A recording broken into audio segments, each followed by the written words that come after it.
करनाल के जो नेता हैं वो भी इसी आस में लगे हुए थे कि यहां से उनका भी नंबर आएगा, वो भी चुनाव लड़ेंगे। लेकिन अगर नायब सिंह सैनी यहां से चुनाव लड़ते हैं तो उनका जो राजनीतिक कैरियर है, लोकल नेताओं का जो राजनीतिक कैरियर है वो जरूर खत्म हो सकता है।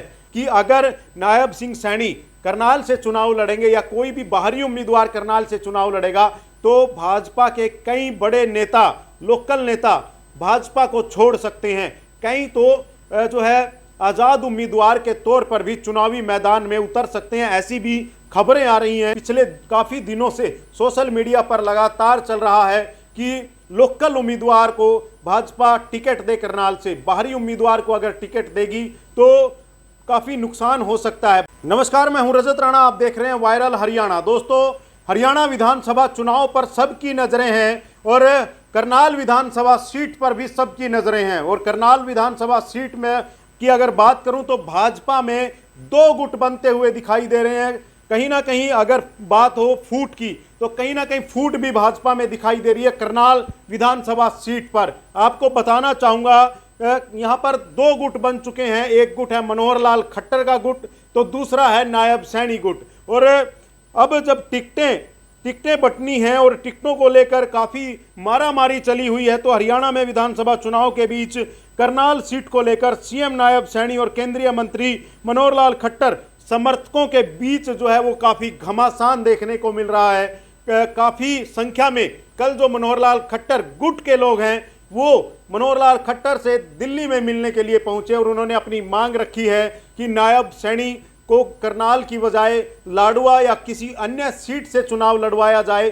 करनाल से नायब सैनी को जो है चुनाव नहीं लड़वाया जाए, ऐसी मांग जो है वो की गई है। सूत्रों के हवाले से ये खबर आई है और यहाँ पर काफ़ी खींचतान जरूर देखने को मिल रही है और इसी वजह से उनके सीट बदलने की चर्चाओं ने खूब जो है माहौल गर्म कर दिया है। और साथ ही साथ नायब सिंह सैनी जो कि मुख्यमंत्री हैं वो खुद कह चुके हैं कि वो करनाल से चुनाव लड़ना चाहते हैं और वो करनाल से ही चुनाव लड़ेंगे, ऐसा उन्होंने बोला। और इसी जो तनातनी में जो प्रदेश अध्यक्ष हैं बीजेपी के वो भी इसमें कूद चुके हैं और प्रदेश अध्यक्ष मोहन लाल बडोली ने भी साफ शब्दों में बोल दिया था कि मुख्यमंत्री नायब सिंह सैनी जो हैं वो लाडवा से चुनाव लड़ेंगे। और कारण क्या है, सबसे बड़ी चीज मैं आपको बताना चाहूंगा, सीएम के करनाल सीट छोड़ने को लेकर क्यों ये सारी बातें हो रही हैं, उसके कुछ कारण मैं आपको बताना चाहता हूं।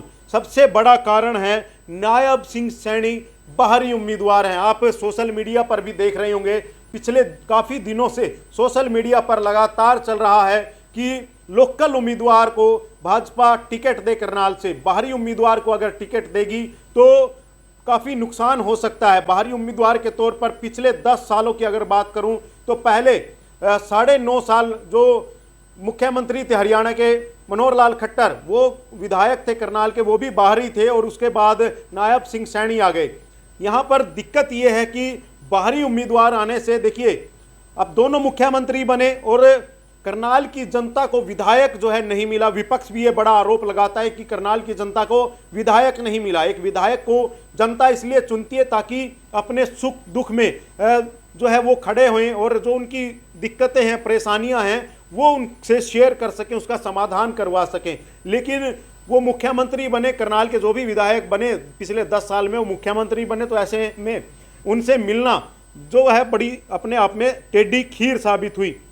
और इसलिए मनोहर लाल खट्टर की जगह करनाल सीट से नायब सैनी को लड़ाया गया, वह जीत गए। सीएम बनने के बाद विधानसभा चुनाव में और अब एक बार फिर विधानसभा चुनाव है, तो ऐसे में सभी की एक ही मांग है कि लोकल उम्मीदवार होना चाहिए। बाहरी उम्मीदवार का विरोध हो सकता है इस बार। पिछली बार लोकसभा चुनाव में भी हमने देखा था कि लोकसभा चुनाव में भी जो लोकल उम्मीदवार थे, यहाँ के जो संभावित उम्मीदवार थे, उनके द्वारा विरोध जरूर किया गया था। और अब ऐसी ही संभावनाएं जताई जा रही हैं कि अगर इस बार भी भाजपा किसी बाहरी उम्मीदवार को या फिर नायब सैनी को या किसी अन्य को चुनावी मैदान में उतारती है तो उसका विरोध हो सकता है। यहां तक सूत्रों के हवाले से यहां तक खबरें हैं कि अगर नायब सिंह सैनी करनाल से चुनाव लड़ेंगे या कोई भी बाहरी उम्मीदवार करनाल से चुनाव लड़ेगा तो भाजपा के कई बड़े नेता, लोकल नेता भाजपा को छोड़ सकते हैं। कई तो जो है आज़ाद उम्मीदवार के तौर पर भी चुनावी मैदान में उतर सकते हैं। ऐसी भी खबरें आ रही हैं कि भाजपा को काफ़ी नुकसान होने वाला है और पार्टी छोड़कर, जी हाँ, भाजपा छोड़कर कई लोग जो हैं आज़ाद उम्मीदवार के तौर पर चुनावी मैदान में उतर सकते हैं। और दूसरा सबसे बड़ा जो फैक्टर है वो है पंजाबी वोटर। नायब सिंह सैनी जो है बाहरी उम्मीदवार हैं और आपको बताना चाहूँगा करनाल में 63,000 पंजाबी समाज के वोट हैं, जिनके आधार पर मनोहर लाल खट्टर यहाँ से 2 बार विधायक बने। नायब सैनी ओबीसी समाज से आते हैं, जिनका करनाल में वोट बैंक मात्र 5800 के करीब है। जातीय समीकरण भी इस सीट पर सैनी के लिए चुनौतीपूर्ण बने हुए हैं। इसी वजह से खट्टर का जो खेमा है वो नायब सिंह सैनी को लाडवा से चुनाव लड़वाने के लिए जोर लगा रहा है।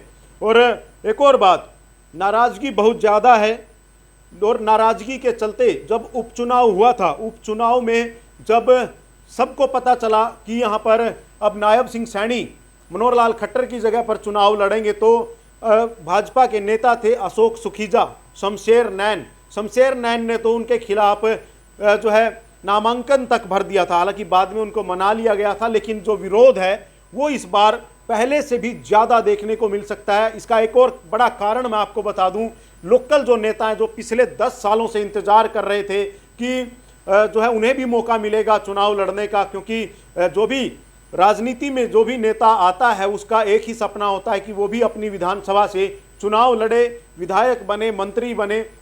ऐसे में करनाल के जो नेता हैं वो भी इसी आस में लगे हुए थे कि यहाँ से उनका भी नंबर आएगा, वो भी चुनाव लड़ेंगे। लेकिन अगर नायब सिंह सैनी यहाँ से चुनाव लड़ते हैं तो उनका जो राजनीतिक कैरियर है, लोकल नेताओं का जो राजनीतिक कैरियर है वो ज़रूर ख़त्म हो सकता है।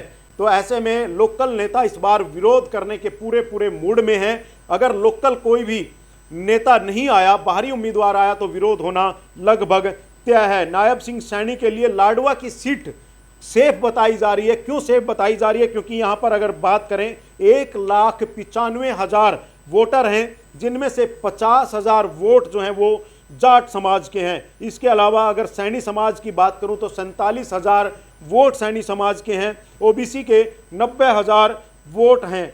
ओबीसी वर्ग और ख़ास तौर पर सैनी समुदाय के वोट बैंक की वजह से यह सीट जो है सीएम के लिए फेवरेट मानी जा रही है। और अब मैं बात करता हूं करनाल विधानसभा से जो लोकल उम्मीदवार हैं वो जो दावेदारी जता रहे हैं, उनके नाम आपको बताना चाहूँगा। यहाँ पर सबसे पहले नाम आता है करनाल की पूर्व मेयर रेणुबाला गुप्ता का। रेणुबाला गुप्ता पिछले 10 साल से मेयर रही हैं करनाल की, तो ऐसे में वो भी मजबूत दावेदारी यहाँ पर जताती हुई जरूर दिखाई दे रही हैं। उसके बाद नाम आता है अशोक सुखीजा। अशोक सुखीजा एक वरिष्ठ भाजपा नेता हैं। उन्होंने उपचुनाव में भी काफ़ी विरोध किया था, उन्होंने नाराज़गी जाहिर की थी, अपने सोशल मीडिया अकाउंट पर भी उन्होंने पोस्ट भी डाली थी। वायरल हरियाणा ने उनसे खास बातचीत भी की थी। इसके अलावा नाम आता है मनोज अरोड़ा का। मनोज अरोड़ा जो कि पार्षद हैं और भाजपा में काफ़ी समय से हैं। इसके बाद आता है नाम जगमोहन आनंद। जगमोहन आनंद मीडिया कोऑर्डिनेटर थे पूर्व मुख्यमंत्री मनोहर लाल खट्टर के, वो भी दावेदारी कर रहे हैं टिकट के लिए। तो ऐसे में 4 नाम हैं जो दावेदारी जता रहे हैं। ऐसे में इस बार काफ़ी कुछ जो है उथल पुथल जरूर देखने को मिल सकती है अगर बाहरी उम्मीदवार आता है। अपील करूंगा आप सभी से, आपको क्या लगता है, क्या बाहरी उम्मीदवार आना यहाँ की जनता के लिए, यहाँ के नेताओं के राजनीतिक करियर के लिए ठीक है या फिर लोकल उम्मीदवार आना ठीक है? कमेंट कर आप अपनी राय जरूर दें। वीडियो को ज़्यादा से ज़्यादा शेयर जरूर करें। धन्यवाद।